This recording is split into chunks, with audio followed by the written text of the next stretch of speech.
Di sebuah desa kecil yang terletak di kaki bukit, ada seorang anak perempuan bernama Rania. Ibunya meninggal saat ia masih bayi, dan ayahnya tak pernah kembali sejak pergi merantau. Rania tumbuh sendirian di gubuk reyot di tepi hutan. Namun, yang membuat desas-desus menyebar adalah Rania tampak selalu sehat, ceria, dan tak pernah kekurangan makanan. Padahal tak ada yang tahu siapa yang merawatnya. Orang-orang desa sering mendengar suara berbisik dari hutan dekat rumah Rania. Suara itu seperti siulan, tetapi anehnya, terdengar seperti panggilan seorang ibu yang lembut. Ketika orang berani bertanya kepada Rania tentang hidupnya, dia selalu berkata, "Ibu yang merawatku, ibu selalu menjagaku." Desa mulai curiga karena tidak ada yang pernah melihat ibu itu.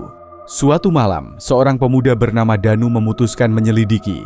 Dia mengendap-endap menuju rumah Rania dan mengintip lewat celah dinding bambu yang dilihatnya membuat darahnya membeku. Di dalam rumah, seekor ular raksasa berwarna hitam berkilau melingkar di sudut ruangan. Mata kuning ular itu bersinar dalam kegelapan, menatap lembut ke arah Rania yang sedang tertidur di pangkuannya.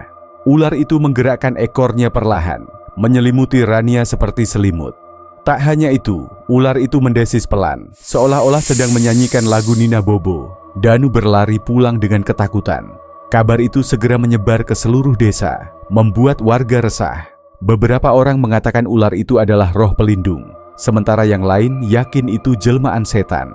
Namun, tidak ada yang berani mendekati rumah Rania untuk membuktikan cerita Danu.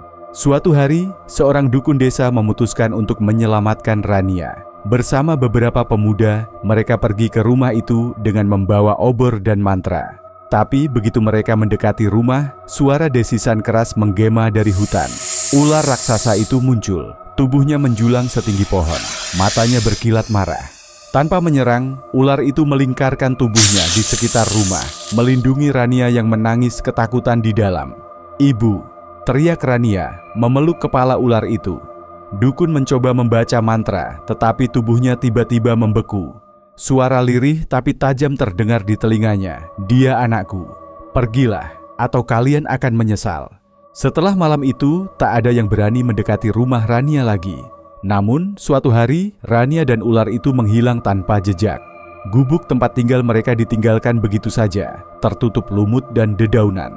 Orang-orang desa masih membicarakan kejadian itu, tapi tidak ada yang tahu pasti apa yang sebenarnya terjadi.